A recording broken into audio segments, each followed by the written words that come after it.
tremendous asset in life to be fitter than not, because it allows you to grapple with far greater challenges that may come your way. And I think the only way to have a sustained commitment to fitness, and I would even go as far as to say a lifetime commitment to fitness, is if you start young. So anybody who's played any kind of competitive sport at a young age, or has been part of a team sport or any kind of sport, will value the returns that you get on the time you invest in fitness. And which is why I think one of the greatest things that's happening right now in the confines of this these two squash courts and the area in between, is that we're seeing what will probably redefine the way squash is viewed as far as youngsters are concerned, and also leave with them not just maybe a competitive career, but the gift that they'll carry forward into their lives. I'm sure, as you were chatting earlier, the knees and the impact on the knees of sport in younger years notwithstanding, I'm sure your squash, even if you play, I'm sure you play recreationally, you're a masters player. Yeah. It has an incredible impact on how you feel about yourself, Absolutely. how you take on other challenges. And I think that's the beauty of sport. And fitness for the sake of fitness without sport can be done, but it's far more challenging, because when you have, when you're chasing a goal, it becomes that much easier. And commitment becomes easier. So any kind of fitness, when it's goal oriented and can be tracked, when you're chasing that said goal, is perhaps more inspiring than just fitness for the sake of fitness. And that's my 2 cents in it. Wonderful. Many kids today struggle with balancing sport and academics. So what would be your advice to them? I think the kids don't struggle, it's the parents. It's clearly, everybody wants their kids to be really, really bright, but at the same time, maybe they want their son to be Virat Kohli. And that pretty much sums it up. So if there's no cricket, which eats up all the sports money in this country, and maybe deservedly so for those who love cricket, but I think the entire orientation towards sport, and I'm being very general, I'm generalizing here. I know there are exceptions to this, but largely we see that either parents push their kids into academia in the hope that they will, now be many other professionals along with the usual lawyer, doctor, engineer space. And if any kind of sport needs to be followed, it should be cricket, because cricket is where you get big returns. But for every successful Virat Kohli, there are millions and millions and millions others who perhaps haven't had that degree of success. So broadening the focus of Indian sport is I think very important. And I thought I don't know if it's my place to say that, or even if I'm qualified, having not really been a squash player of any consequence. I think, and again, I could be wrong, and please feel free to correct me. One of the reasons perhaps we don't end up reaching where we should as a community, as a culture, is because we don't value sport enough as such. And we've seen our neighboring country produce some very fine squash players, so it's not a genetic disadvantage. In certain sports, yes, Caucasian bodies are more predisposed to dominating certain sport, but we've had proof of our kind do so well. Again, I'm trying to compare apples and oranges here, but the point is, if we push students, young children into sport at an early age, it will yield eventually medals for India. You can't lament and say, oh, why don't we bring back Olympic medals, or why don't we dominate the sport globally, without actually having an impetus on grassroots inculcation of an interest in sport and fitness. Sorry, that was a very strong statement, but that's my 2 cents. That was amazing. Abhinav, can you tell us a little bit more about Malaysia have shown dealing years together, so it helps our upcoming generation to learn from the men's. I think all of us at any level, when we are going into a competitive atmosphere, there is an element of nerve. That's undoubtedly the truth. I've seen Roger Federer also say that before a big match, he is nervous. My view is that the more you play, the more matches you play, you learn how to deal with it. The nerves are never going to go away. It's just that you learn how to adapt with that feeling that you get in the stomach, or that little feeling in your legs where you're a little weak. you just have to continue to push through it. And what are we nervous about at the end of the day? Is winning everything or being able to perform at your best more important? So my advice is keep playing the matches, keep playing the tournaments, and you will slowly find that the nerves sort of dwindle away probably in the first 3-4 points. Anybody else? Good questions Yes. for you. Would you like to play the role of a squash player and Well, the point is, you know, as an actor, if a role excites you and if one of the things you do in that is play squash, I would love to do that. If I had to play the role of a squash player per se, I would love to do that, because I thought in some way, if you can, I think cinema has a very, very powerful impact on people. And if maybe seeing someone play a squash player well will encourage other people to take up squash, then I would definitely like to do that as well.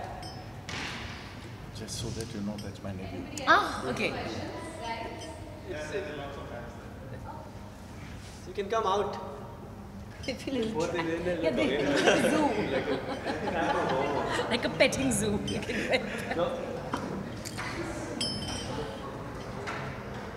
Keep the door open only. I know, that's we're just chatting A lot about. of questions from our juniors here. And then goal or target when you started squash? I don't. Oh, wait, is that for me? I think that's for him. For me, Rishad can answer that. my goal or my target when I started squash at your age. My first match that I played here at CCI was in the handicap tournament, where I was given 8 lakh handicap. And in those days you could only win after you won your serve, if you remember. I don't think you know that. He doesn't know the American Yeah. version. Okay, he just had to get 1 point. And I lost all 3 games without winning a point. That was my first match. And I just wanted to do better the next time. And I was able to win a game the following time. And then I started, after a while I realized that I had some potential. Thanks to my family, they encouraged my sport, sent me off for training in various places. And as I developed as a sports player, 12, 13, then my target became national champion. So it doesn't happen overnight. You have to play the sport to then set realistic goals. Abhinav, could you also share your journey so far? You know, how did you start squash and how did you reach so far? So he has a better idea because he's been a national champion. Absolutely. I have reached about top 8 in most of the categories, playing my juniors and men's.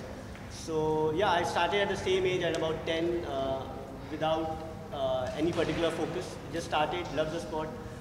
Then started playing tournaments because back then there was not much academy setups and everything. So played few tournaments, got beaten up badly, and then started becoming better. And yeah, then was lucky to play the World Juniors and Asian Juniors back in 2009. And then I played the men's and came up to top 8.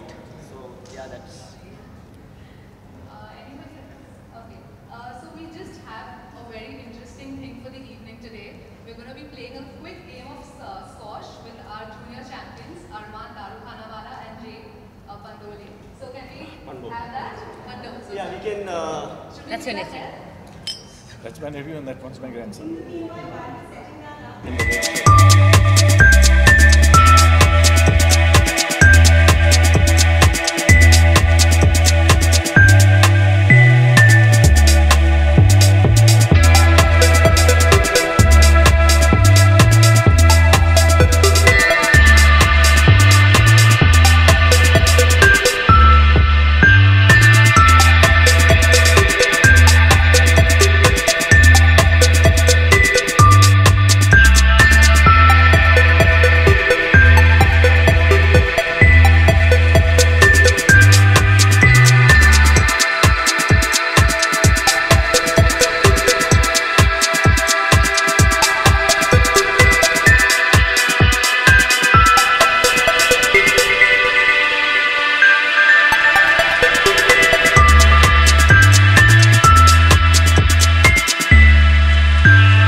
Sports events हो सकती हैं, हमारे देश में कम है क्योंकि हमारे देश में इतनी सारी काबिलियत है, इतने सारे युवा हैं जो स्पोर्ट्स का हिस्सा बन सकते हैं जिन्हें मौके नहीं मिलते। और जब ऐसी इवेंट्स ऑर्गेनाइज होती हैं, Indian premier squash league organise होती है, तो और लोगों को मौके मिलते हैं, एक तो स्पोर्ट्स से वाकिफ़ होने के और दो इन स्पोर्ट्स में हिस्सा लेने के लिए। मेरा ये मानना है कि जो अभिनव ने किया है यहाँ पर, ये एक बहुत बड़ी प्राप्ति है। इससे बहुत से बच्चों को, यंग एडल्ट्स को अपॉर्चुनिटी मिलेगी स्क्वॉश के बारे में जानकारी प्राप्त करने की, और जो ऑलरेडी स्क्वॉश प्लेयर्स हैं उन्हें मौका मिलेगा एक लेवल और एक स्टैंडर्ड के प्लेयर्स को परफॉर्म करते हुए देखने का। और मैं मानती हूँ कि इससे बड़ा प्रोत्साहन शायद किसी स्पोर्ट्स पर्सन को नहीं मिल सकता। How much you feel proud today, like who has come to your event to grace your event? So it's very good to have a support from someone like Gul, who's come all the way to support squash. We definitely need more support in terms of some known people coming in, and hopefully she knows squash, so that's the whole reason she's here as well. So it's really good, and hopefully this event will be a different level of event in squash, and we'll try to make it as big as possible. Yeah.